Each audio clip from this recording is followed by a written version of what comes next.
حضرات گرامی، وہ رات آنے والی ہے، وہ بخشش والی رات آنے والی ہے جس کو ہم شب برات کہتے ہیں۔ اس رات میں کیا کرنا ہے؟ سب سے پہلے مغرب کی اذان سے ایک 15 منٹ پہلے، جیسے کہ 40-42 پر اذان ہو رہی ہے، تو آپ 5:25 پر بیٹھ جائیے ہاتھ میں تسبیح لے کر، اور 100 مرتبہ درود پاک پڑھیے، اور 40 مرتبہ لا حول ولا قوت الا باللہ العلی العظیم پڑھیے۔ تو اس عمل سے اللہ پاک 80 سال کے گناہوں کو معاف فرما دیتا ہے۔ آپ کہیں گے حضرت 80 سال کے گناہ بخشے جاتے ہیں اس عمل سے، میری عمر تو 80 سال کی ہوئی نہیں، پھر 80 سال کی عمر نہیں ہے تو 80 سال کے گناہ بھی نہیں ہیں۔ بات سمجھ میں آ رہی ہے آپ کی؟ اب آدمی اگر 80 سال کا ہے تو 80 سال کے گناہ بھی ہوں گے اس کے، لیکن جس کی عمر ہی 80 سال نہیں ہے، ابھی تو 10 سال کا ہے، 15 سال کا ہے، 20 سال کا ہے، 25 سال کا ہے، وہ پوچھتا ہے کہ میری نیکیاں تو، میرے گناہ تو اتنے نہیں ہیں، میں تو 25 سال کا ہوں، بھی 80 سال تو اور آگے بہت زیادہ مجھے جینا ہے۔ تو اس کے لیے بشارت یہ دی گئی، اے نوجوان، 25 سال کے جو گناہ تیرے ہوئے وہ تیرے گناہ معاف کر دیے جائیں گے، اور جو سال بچے ہیں 25 کے آگے جو سال بچے ہیں وہ تیرے ماں باپ کے گناہ بخشے جائیں گے۔ سبحان اللہ، یہ ہے اس عمل کی برکت۔ تو آپ یاد رکھیں گے، بھول جائیں گے۔ کب پڑھنا ہے یہ؟ مغرب کی نماز سے پہلے، اذان سے پہلے۔ پھر اس کے بعد نماز مغرب ادا کیجئے، اور نماز مغرب کے ساتھ ہی موقع ہو تو سورہ یاسین 3 مرتبہ پڑھ لیجئے۔ اگر نہیں کچھ تاخیر سے پڑھنے کا ارادہ ہے تو آپ اپنے گھر جائیے اور غسل کیجئے، شب برات میں غسل کیجئے، بڑا مبارک غسل ہے وہ۔ مغرب کی نماز کے بعد غسل اس طرح کرنا ہے کہ پانی میں 7 عدد بیر کے پتے، کتنے پتے؟ 7 عدد بیر کے پتے پانی میں ڈال کر گرم کرو، ہر ایک آدمی کے 7 پتے۔ ایک آدمی کو غسل کرنا، 7 پتے ڈالے، پانی کو تھوڑا گرم کر لے، پھر اس پانی سے غسل کرے۔ تو اس کا فائدہ یہ ہے کہ اللہ تعالیٰ سال بھر تک اس کو جادو ٹونے سے محفوظ رکھے گا، جادو نہیں ہوگا اس پر۔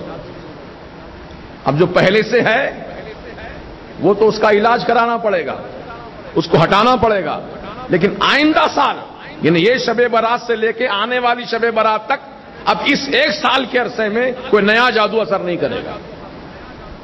یہ اس کا فائدہ ہے۔ اب لوگ ڈرتے ہیں یار بیر کے پتے نہانے سے، کیونکہ اکثر جو ہے جو انتقال کر جاتے ہیں ان کے لیے غسل کا پانی گرم کیا جاتا ہے اور اس میں بیر کے پتے ڈالے جاتے ہیں، ہے نا؟ تو لوگ ڈرتے ہیں ابھی تو زندہ ہیں، ابھی ہم بیر کے پتے ڈال کے نہانے سے کہ مردہ تو نہیں ہو جائیں گے؟ استغفر اللہ، بدگمانی چھوڑو، اس کے فائدے پہ نظر رکھو۔ بیر کے پتے ڈال کے نہانے سے کوئی آدمی مردہ نہیں ہو جاتا ہے، بلکہ انشاءاللہ اس کو نجات مل جاتی ہے بلیات سے، اور جادو ٹونا سے بالخصوص اللہ پاک اس کو محفوظ رکھتا ہے۔ یہ بیر کے درخت میں بڑی تاثیر ہے، اور حکما فرماتے ہیں کسی کو جلدی بیماری ہے، اسکن کی بیماریاں ہیں، بہت سے لوگوں کو بفا، ڈینڈرف جس کو بولتے ہیں، سر میں ڈینڈرف، باریک باریک سفید قسم کا بھوسا نکلتا ہے، سر کھجاتا ہے، جسم پر کھجلی زیادہ ہوتی ہے، تو ایسے تمام افراد بیر کے پتے ڈال کر پانی سے غسل کرنے سے جلدی اسکن کی بیماریاں انشاءاللہ ختم ہو جائیں گی۔ یہ اس کے فوائد ہیں۔ اور یہ بیر کا درخت کہاں سے آیا معلوم آپ کو؟ یہ جنت سے آیا ہے۔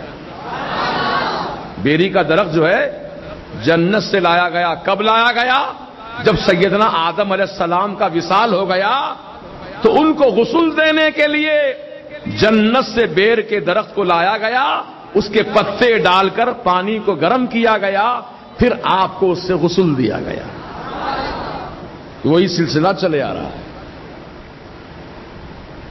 تو آپ نے غسل کر لیا، اب غسل کرنے کے بعد آپ گھر میں ایصال ثواب کی محفل رکھیے، کچھ تبرکات بنائیے گھر میں، اس کا ثواب رسول پاک علیہ السلام کو، تمام اہل بیت اطہار کو، تمام خلفائے راشدین کو، تمام صحابہ صحابیات کو، تابعین طب تابعین، ائمہ مجتہدین محدثین مفسرین، جمیع اولیاء کرام، قادریہ چشتیہ نقشبندیہ سہروردیہ، اور تمام ایمان والے مرد، تمام ایمان والی عورتیں، تمام مسلمان مرد، تمام مسلمان عورتیں جو انتقال کر گئے ہیں، ان سب کو اس فاتحہ کا ثواب پہنچائیے۔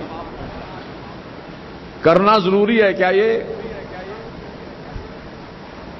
اکثر لوگ کہتے ہیں یہ کیا ہے، یہ حلوہ، تم لوگوں کو خالی کھانے پینے کے سامان معلوم، حلوہ، شب برات کا حلوہ، 11ویں کا تبرک، چھٹی کی نیاز، امام جعفر صادق کے کھیر پوریاں، یہ تم لوگوں کا دماغ پورا کھانے پینے میں رہتا ہے۔ الحمدللہ ہمارا دماغ کھانے پینے میں نہیں رہتا ہے، ہمارا دماغ بزرگوں کو ثواب پہنچا کر فائدہ اٹھانے میں رہتا ہے۔ ہاں؟ اب اس کا فائدہ کیا ہے سنو، کون فرما رہے ہیں؟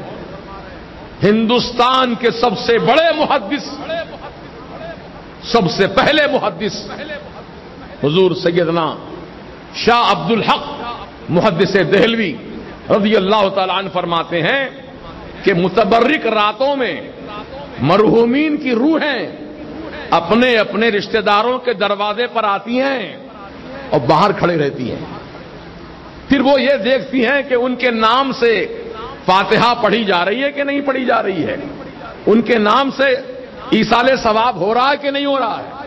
اگر وہ گھر میں خوشبو جل رہی ہے، حلوہ پراٹھا پہ فاتحہ پڑھی جا رہی ہے، یا بریانی پر فاتحہ پڑھی جا رہی ہے، ثواب ان مرحومین کو پہنچایا جا رہا ہے، تو وہ روحیں خوشی خوشی اس گھر کے دروازے سے واپس ہوتی ہوئی یہ دعا دیتی جاتی ہیں، اے اللہ پاک جن گھر والوں نے مجھے ثواب پہنچایا ہے، اے اللہ ان گھر والوں کو تو اپنی رحمتوں سے مالا مال فرما دے۔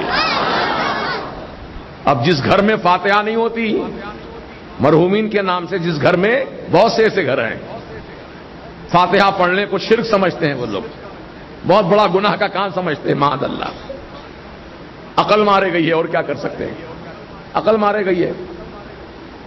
اور ایک شاعر کا شعر ہے، ہٹ دھرمی میں، جب آدمی سوچ لیتا مجھے فاتحہ نہیں پڑھنا ہے، حلوہ نہیں بنانا ہے، اب تو دنیا کی کوئی طاقت منوا نہیں سکتی اس کو، ہٹ دھرمی میں آ گیا ہو، تو ایسے لوگوں کے بارے میں کہتا ہے شاعر، ہٹ دھرمی میں ہر نقشہ الٹا نظر آتا ہے، ہٹ دھرمی میں ہر نقشہ الٹا نظر آتا ہے، امی نظر آتا ہے، ابا نظر آتی ہے۔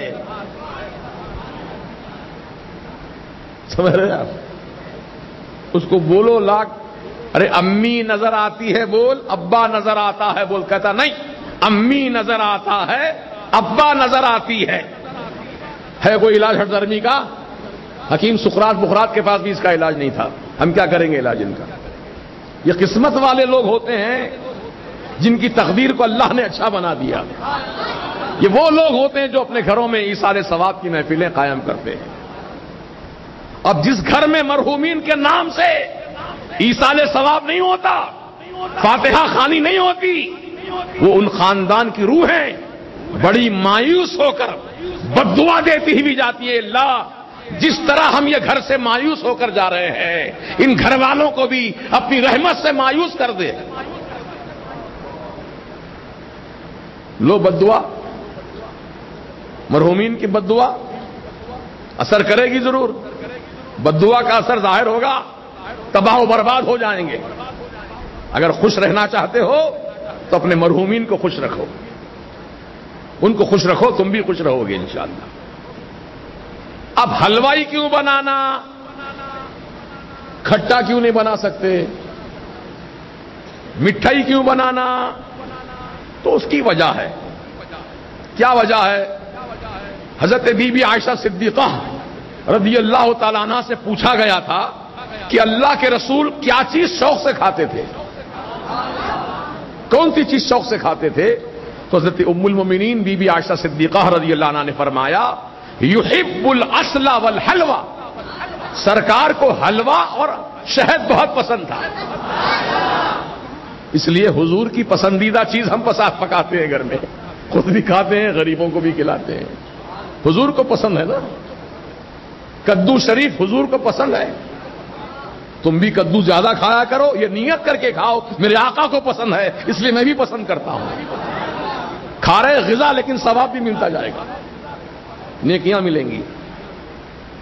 سیدنا امام ابو یوسف رضی اللہ تعالیٰ عنہ جو امام اعظم رضی اللہ عنہ کے شاگرد رشید ہیں، امام اعظم کے شاگرد،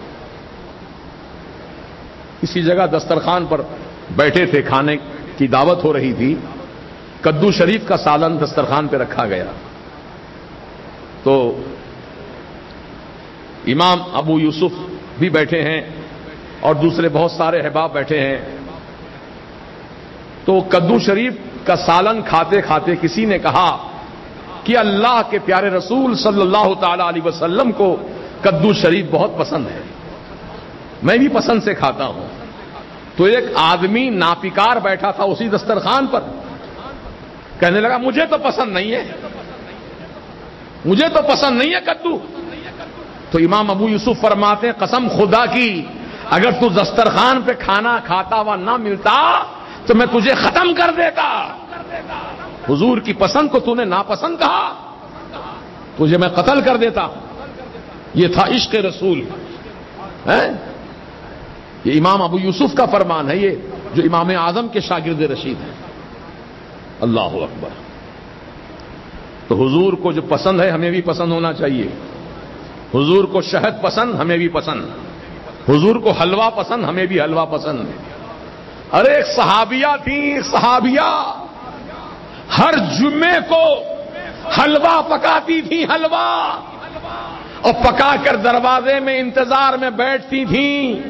صحابہ کرام جب جمعہ کا دن آتا تو خوش رہتے تھے.